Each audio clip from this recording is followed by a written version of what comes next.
தற்போதைய அண்மை செய்தி. தெலுங்கானாவில் நில ஆக்கிரமிப்பு விவகாரத்தில் நிஜாமாபாத் நகர முன்னாள் மேயர் கணவருக்கு சம்மட்டி அடி விழுந்துள்ளது. அது தொடர்பான காட்சிகளை பார்த்துக் கொண்டிருக்கிறோம். கூடுதல் விவரங்களை செய்தியாளர் கிரண் வழங்க கேட்கலாம். வணக்கம் கிரண், கூடுதல் விவரங்கள் என்ன? வணக்கம் வினிதா. நிச்சயமாக நில ஆக்கிரமிப்பு விவகாரத்தில் நிஜாமாபாத் நகர முன்னாள் மேயர் கணவர் சம்மட்டியால் தாக்கப்பட்ட சம்பவம் தெலங்கானா மாநிலத்தில் பெரும் பரபரப்பை ஏற்படுத்தியது.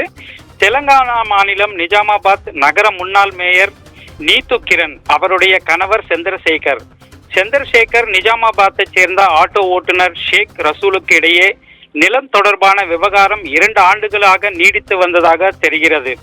ஷேக் ரசூலுக்கு சொந்தமான இடத்தை சந்திரசேகர் ஆதரவாளர்கள் ஆக்கிரமித்து விட்டதாக கூறப்படும் நிலையில் அந்த இடத்தை திரும்ப பெற ஷேக் ரசூல் கடும் போராட்டம் நடத்தி வந்துள்ளார். ஆனால் சந்திரசேகர் தலையீடு காரணமாக இடத்தை திரும்ப பெற முடியாமல் ஷேக் ரசூல் தவித்து வருவதாக தெரிகிறது. இந்நிலையில் நிஜாமாபாத்தில் உள்ள PRS கட்சி அலுவலகம் முன்பு சந்திரசேகர் நின்று கொண்டிருந்த போது அந்த வழியாக தன்னுடைய ஆட்டோ ஓட்டி சென்ற ஷேக் ரசூல் ஆட்டோவை நிறுத்தி இறங்கி சந்திரசேகருடன் வாக்குவாதத்தில் ஈடுபட்டார்.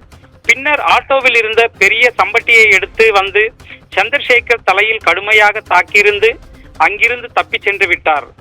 அங்கிருந்தவர்கள் உடனடியாக சந்திரசேகரனை மீட்டு ஆம்புலன்ஸ் மூலமாக தனியார் மருத்துவமனைக்கு அழைத்து சென்று சிகிச்சை அனுமதிக்கப்பட்டுள்ளார்.